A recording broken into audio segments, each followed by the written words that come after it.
All right, so I see tan squared of x minus secant squared of x. One thing you need to remember, the rules on the top section apply to like tan squared. So if tan of theta is sine of theta over cosine of theta, then tan squared of theta is sine squared of theta over cosine squared of theta. But the rules on the bottom doesn't go to plane. The ones that have the square on the bottom don't translate back to plane. So don't do those both ways, but you can do the top ones both ways, okay?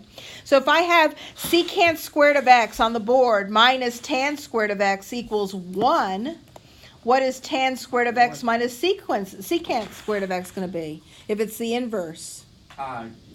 Negative 1. Very good. So I have just simplified that thing immensely.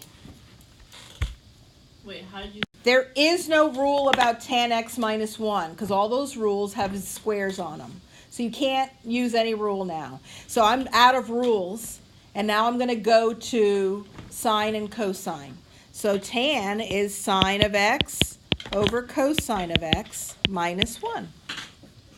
So I've got a fraction, sine of x, cosine of x, and I've got a whole number, 1. I need to get a common denominator.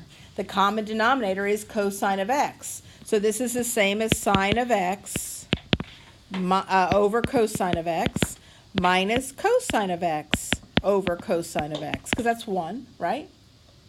And now if you combine the two tops, it's sine of x minus cosine of x over the common denominator.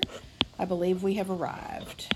Is to the Pythagorean triples down here. Do you see anything? Cotangent square of x plus 1? Do you see it? Yeah. Yes. It's equal to what? Squared theta. Now I want to get here. What happens when I move that tangent upstairs? What does it turn into? Into cotangent upstairs. And what happens when I move this cosecant downstairs? What does it turn into? Sine squared. And show me what you're doing, so you're just not jumping to conclusions. I'm seeing that I'm moving it, and I'm done. I'm not seeing any Pythagorean triples because the secant squared of x is equal to tan squared plus 1, and I don't see an opportunity there. So what I'm going to do is I'm going to change everything to sine and cosine on this one. And tangent of x is sine of x over cosine of x. And then cotangent of x is cosine of x over sine of x. And secant of x is, secant squared of x is 1 over cosine squared of x. Okay, so I'm going to do some cleanup on all 7. The first fraction looks pretty clean, sine of x, cosine of x. But the second one, I see a cosine squared down here that cancels with this cosine here. So now I have minus 1 over sine of x, cosine of x.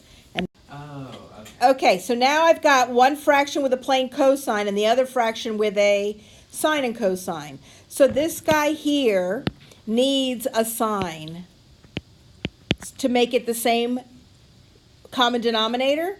Well, whatever you do downstairs, you have to do upstairs. So now we add a sine upstairs, which makes it a sine squared. Does everybody see what I did?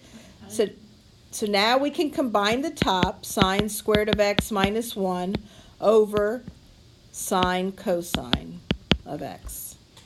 Sine of x over sine over x equals cot 2, and since it's negative, it would be negative cotangent. Very good. So sine squared of x minus 1 is negative cosine squared of x. One of those cosines goes away with this guy. And now we have negative cosine of x over plain sine of x, which is negative cotangent of x. That one would probably take most people a little longer to get.